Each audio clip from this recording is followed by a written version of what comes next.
Hola, ¿qué tal alumnos? Les saluda el profesor Frank, encargado del curso de CTA de la materia Biología.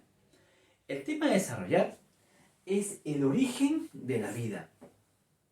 ¿Cómo se origina la vida? ¿Cuáles serán los elementos indispensables en la conformación de los seres vivos? Fueron algunas de las interrogantes más importantes que se plantearon las primeras civilizaciones. La cultura griega, conformado una cultura de mayor esplendor científico en aquella época, aportó una de las teorías de mayor soporte en tal tiempo. Esta teoría se denomina la teoría espontánea. La teoría espontánea fue desarrollada por Aristóteles y fue acogida por un grupo de filósofos que tuvo una serie de variantes, pero su fundamento se basa específicamente en que los seres vivos, como tú, como todos los animales, las plantas, estaban conformados de la combinación de elementos. Se explicaba el origen de los seres vivos o la variedad de seres vivos estaban conformados de elementos como el agua, la tierra, el aire, elementos que se combinarían en diversas proporciones y serían los gérmenes de vida. Estos elementos se van a generar justamente cuando empiezan a combinarse. En este panorama de la naturaleza podemos observar cómo el agua al caer sobre el suelo forma un charco de agua enlodado y se genera la germinación de las plantas. En este charco enlodado se generan una serie de animales como las lombrices. Cuando las plantas empiezan a desarrollarse, sobre sus hojas siguen cayendo gotas de agua. Estas se combinan en diferentes proporciones y generan otras formas de vida, como los insectos. Nuestro cuerpo también emana sustancias.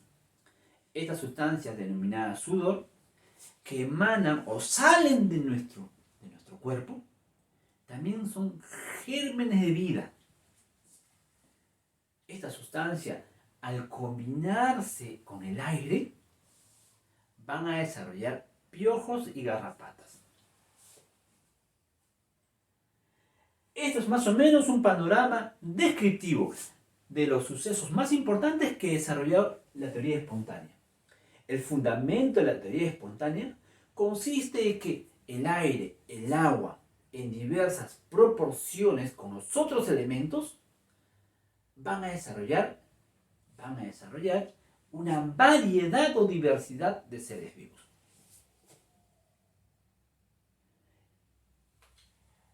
Uno de los reportes más controversiales que se realizaría en la Edad Media por la cultura romana es que ellos habían descifrado, descrito una serie de recetas caseras para generar vida.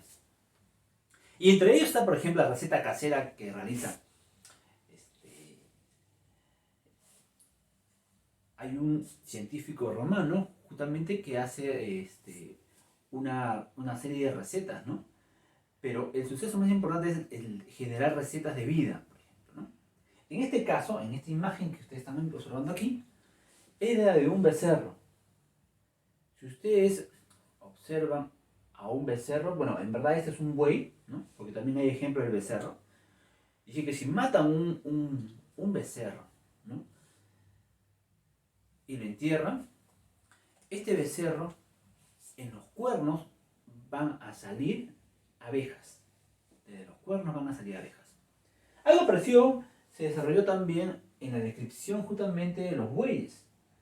Cuando los bueyes empiezan a descomponerse, de las entrañas, ¿no? Producto de la descomposición, de las entrañas emanan avispas, ¿no? Esa es otra forma de generar recetas de vida. Esas descripciones controversiales y extravagantes fueron los fundamentos de la teoría espontánea. Pero, ¿por qué esas teorías tuvo tanto fundamento? ¿Por qué no fue rechazado? Porque hasta ese momento no existía una metodología científica, un procedimiento mediante el cual yo voy a poder refutar lo que yo estoy argumentando. Hasta aquí la ciencia era una ciencia descriptiva, era una ciencia que todavía estaba en desarrollo. Entre el siglo XV al siglo XVI hubo una serie de sucesos, ¿no? Contraproducentes a la teoría espontánea. Un grupo de científicos empezó a refutar a través de experimentos la teoría espontánea. Y uno de los sucesos más vistosos en aquella época y más fundamentados, que definitivamente empezaría a resquebrajar la teoría espontánea, fue la desarrollada justamente por Francisco Redi. Ya se sabía justamente que los animales, las plantas se descomponían, ¿no? Se descompone la materia orgánica y esta materia orgánica va a generar justamente otros microorganismos. Eso ya se sabe ahora, ¿no? Pero en ese momento justamente había un suceso muy típico, muy común, ¿no? Cuando se dejaba, por ejemplo, carne expuesta, carne a la intemperie expuesta, esta carne empezaba a tener moscas a su alrededor, ¿no? Alrededor de él, alrededor de esta muestra de carne. Y posteriormente empezaban a aparecer larvas o gusanos. Y justamente esta descripción que le acabo de mencionar es lo que va a realizar justamente Francisco Redi para poder comprobar de que estos gusanos que aparecían no aparecían de la nada, sino aparecían como producto de la presencia de las moscas. La relación entre las moscas y el gusano no se comprendía en aquella época porque eran totalmente diferentes. Un gusanito y una mosca es totalmente diferente. No se podía pensar que la mosca da origen al gusanito. Pero Francisco Redi va a poder corroborar justamente esta relación que hay entre la mosca y el gusano. Y él desarrolla un experimento para poder fundamentar lo que él estaba mencionando. Desarrolla un experimento. El experimento de Francisco Redi es un experimento importante para poder desarrollar un experimento que pueda fundamentar una teoría. La teoría biosintética, que es una teoría que intenta corroborar el error que se está cometiendo con la teoría espontánea, ¿no? El mencionar justamente que los seres vivos nacen de una forma espontánea o casual. Los seres vivos no nacen de forma espontánea o casual, dice Francisco Redi, sino nacen de otros seres vivos que pululan alrededor. Y para fundamentar su teoría, o lo que él estaba mencionando, él realiza el experimento. Aquí tenemos a 4 frascos. Él hace el experimento, por ejemplo, con diferentes tipos de carne, ¿no? Carne de serpiente, ¿no? Hace una variedad de carnes, ¿no? Pero en este caso solamente estamos poniendo un tipo de carne, ¿no? Hay una variedad de carnes que él desarrolla, por ejemplo, en su experimento, ¿no? Carne de serpiente, como estaba mencionando, carne de águila, ¿no? Y todo eso, ¿no? Y de pescado, ¿no? Por ejemplo, aquí tenemos un frasco donde tenemos acá un frasco que lo va a dejar descubierto y aquí otro frasco que lo va a dejar cerrado. Como ven aquí está la tapa, aquí está sellado, pero antes de empezar el experimento, no solamente hay frascos, sino justamente el elemento más importante aquí es la carne, ¿no? Entonces, aquí tenemos el frasco descubierto, donde en su interior está la carne. Aquí tenemos el frasco donde se ha incorporado la carne y se ha sellado o se ha cerrado herméticamente el frasco. Entonces, tenemos dos frascos donde se ha incorporado la carne, donde el frasco que se encuentra en la parte superior se encuentra descubierto, expuesto a la intemperie, y el frasco que se encuentra en la parte inferior se encuentra sellado o herméticamente cerrado. Después de algunos días, ¿no? Le deja unas horas, no días, unas horas, empieza a pulular, ¿no? Alrededor de la carne las moscas, ¿no?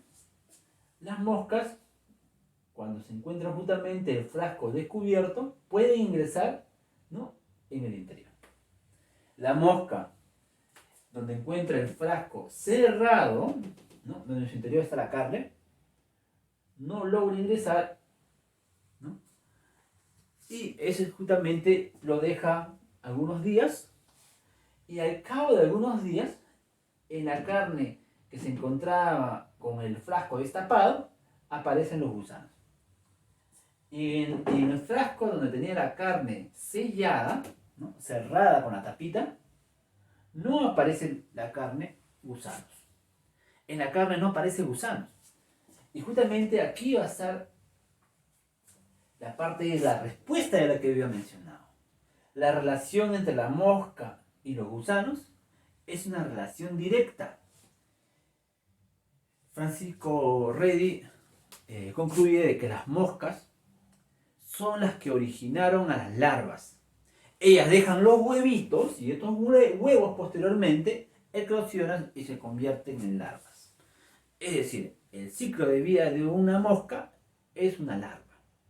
También ocurre con un grupo de insectos, ¿no? También que tienen esa característica. El hecho de que sean diferentes no significa que no sean de la misma especie, sino ya se ha comprobado justamente con este experimento que son la misma especie. Corresponden a lo mismo, son de la misma especie, ¿no? Ahora, esto es importante, ¿no? Porque de aquí nace ya el planteamiento de que todo ser vivo se origina a partir de otros seres vivos. Pero sigue el interrogante todavía, ¿quién dio origen a los seres vivos? ¿Cuál es el origen del ser vivo? Todavía el interrogante se sigue planteando acá. Pero otro de los experimentos más importantes que va a derrocar y rechazar totalmente, ¿no?, la teoría espontánea es el experimento realizado por Louis Pasteur. Este es carne sólida, ¿cierto?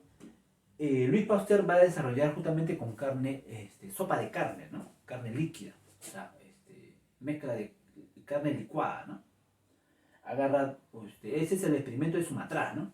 Un matraz es como, ¿no?, como una botellita, ¿no? Una botellita de vidrio, ¿no? Tiene un cuello largo, cuello de cisne, hace lo mismo, ¿no? En uno de ellos, pero no hay frasco, ¿no? O sea, no hay tapas, ¿no? No hay tapas, sino tiene un cuellito, ¿no? Entonces, tiene su cuello y todo eso. Hace el mismo experimento y también llega a la misma conclusión, ¿no? De que los seres vivos, o sea, en este caso, la que contaminaba el caldo de carne eran las bacterias, ¿no? Entonces hace lo mismo, más o menos, hace lo mismo. Eso es lo que se corrobora justamente en la teoría biosintética, de que los seres vivos son los únicos, ¿no? O sea, los seres vivos solamente se pueden originar de otros seres vivos. Esa es la conclusión de la teoría biosintética. No comprueba, escuchen esto, no comprueba el origen de la vida, ¿no? O no responde cuál es el origen de la vida. Pasamos ahora a otra de las teorías. Si no sabemos exactamente cuál es el origen de la vida, entonces, ¿cuál es la respuesta? Hasta ahora no se sabe nada, ¿no? Entonces se plantea otra teoría, la teoría cosmogónica, que argumenta que los seres vivos provienen de organismos extraterrestres, provienen de otros planetas, ¿no? Y justamente ahí se fundamenta de que existen en los meteoritos que han quedado relegados en la Tierra, que han ingresado a la Tierra, estos meteoritos, ¿no?, que se encuentran en la Vía Láctea, ¿no?, estos meteoritos, cuando caen en la Tierra, generan una serie de desastres, ¿no? En este caso, el caso de los dinosaurios, ¿no? Pero estos meteoritos justamente se ha encontrado, se ha registrado que hay restos de bacterias. ¿Y qué es una bacteria, profesor? Una bacteria es una célula. Y cuando hablamos de célula, estamos hablando de ser vivo. Entonces, esta es una evidencia de que existen seres vivos extraterrestres, formados por bacterias. Bueno, esta es una hipótesis, ¿no? Que todavía no está siendo corroborada, porque tenemos que corroborar si en otros planetas hay seres vivos. Pues se sabe que en el meteorito encontraron bacterias, pero no se sabe si en otros planetas hay bacterias o hay otros seres vivos.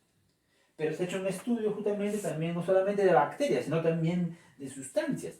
Hay algunas sustancias interplanetarias.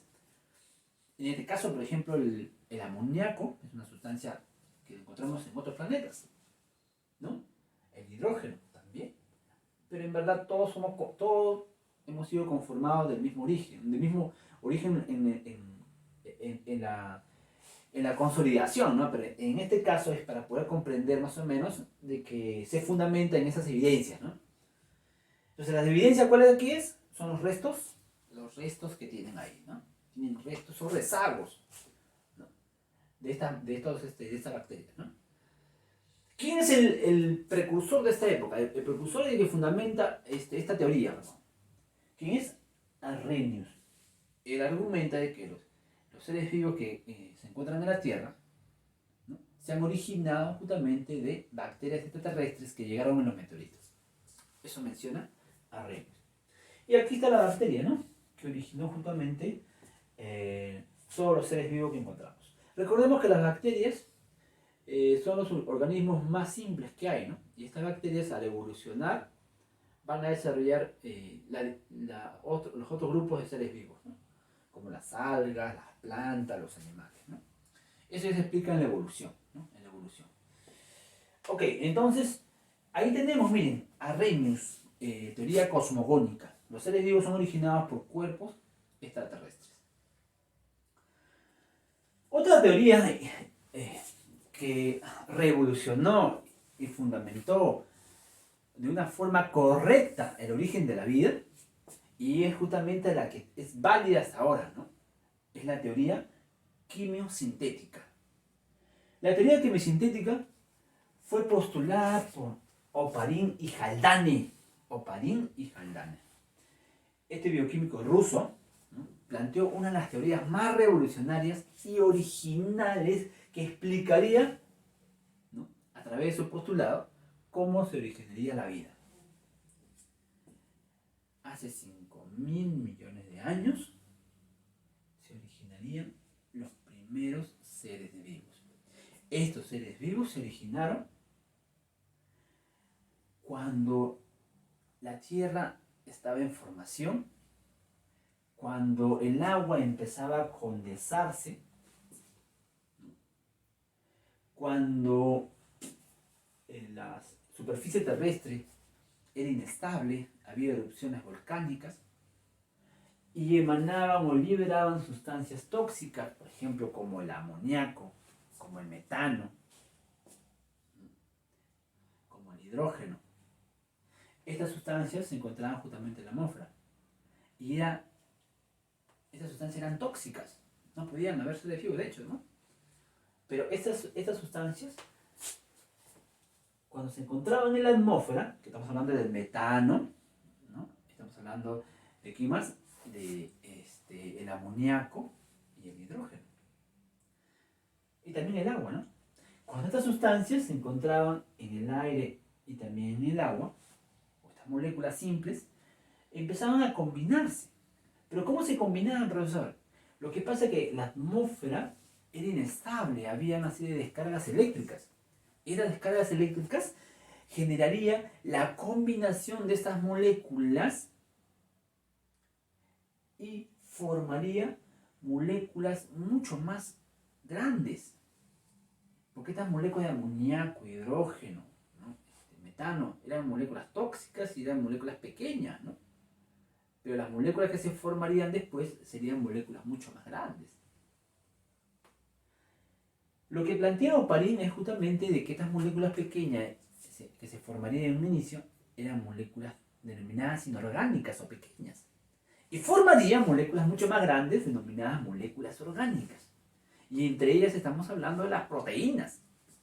Y las proteínas vendrían a ser la base de todo ser vivo.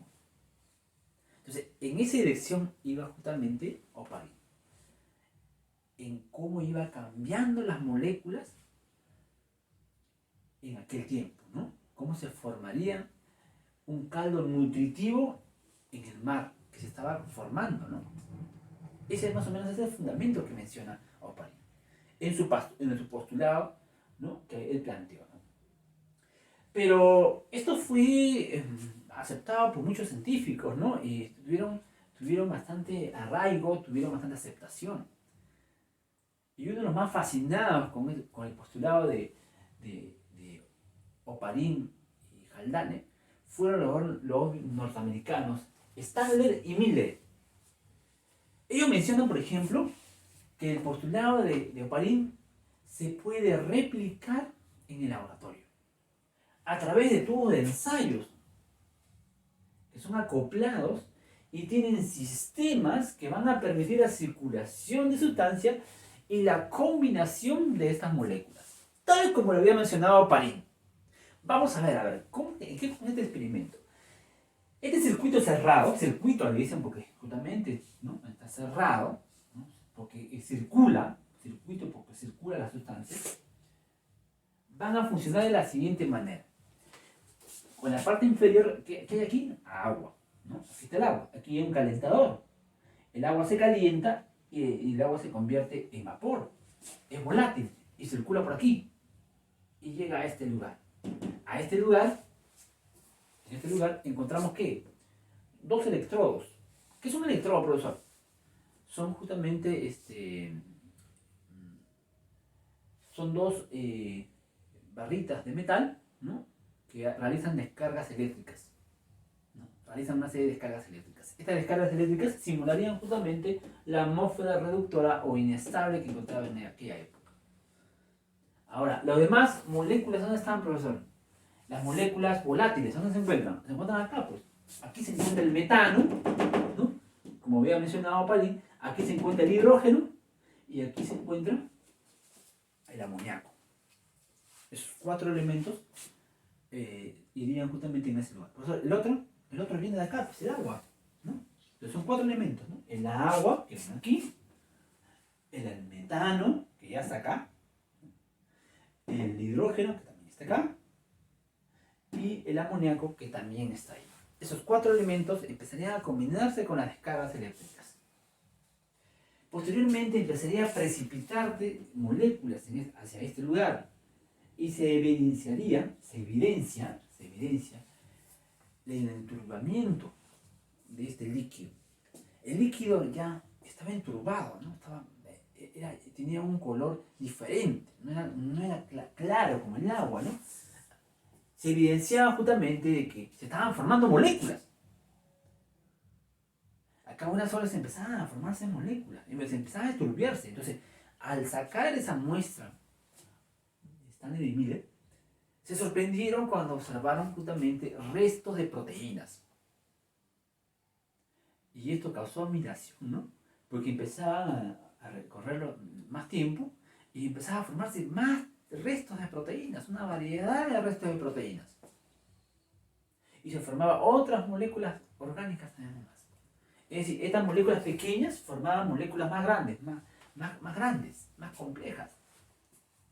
Y esto vendría a ser una evidencia de que estas moléculas más grandes iban a formar la primera unidad de vida, que es la célula.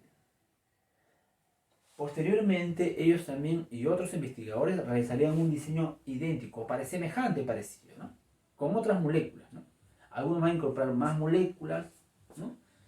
Otros van a incorporar casi las mismas moléculas, van a simular casi lo mismo, con algunas variaciones del circuito, ¿no? Pero ellos estaban evidenciando justamente mediante esto de que la hipótesis o el postulado de Oparin era correcto, ¿no? Le valieron el premio Nobel justamente a Stadler y Miller por su diseño denominado también evolución química, ¿no? Evolución significa cambiar, ¿no? Van a evolucionar o cambiar. Y es justamente lo que se observa, ¿no? Cómo las moléculas van cambiando. Y justamente también es importante que ustedes sepan de que antes de que se forme la célula, ¿no?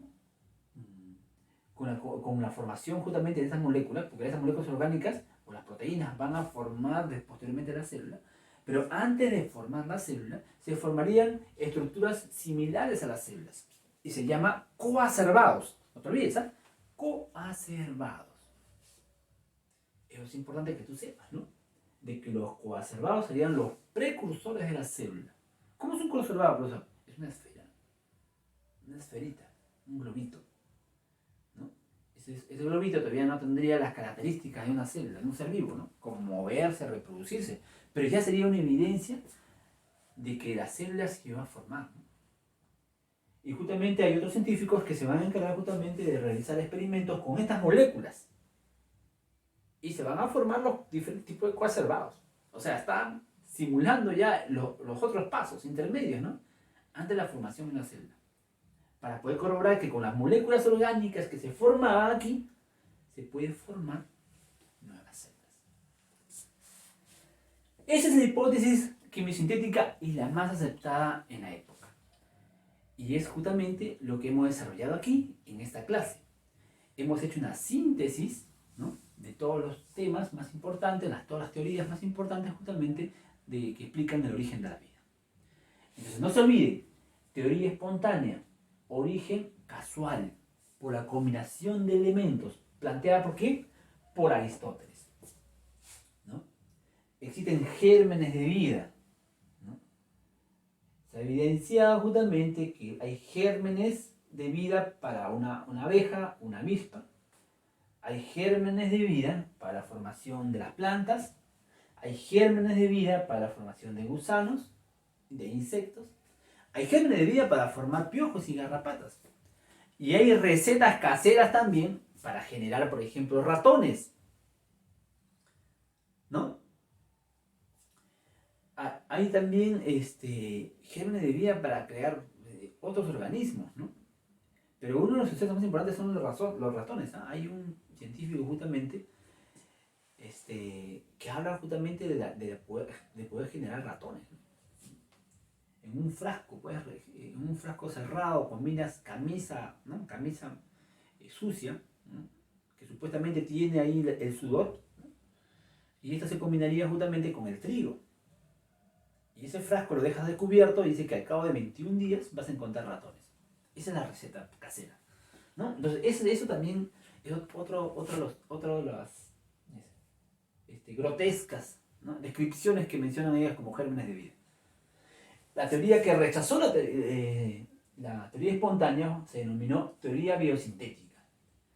Y los representantes de esta teoría fueron Francisco Redi, ¿no?, que hace su experimento de la carne, donde se comprueba justamente que las moscas forman las larvas y por lo tanto los seres vivos solamente pueden ser formados por otros seres vivos, ¿no? Eso se comprueba aquí.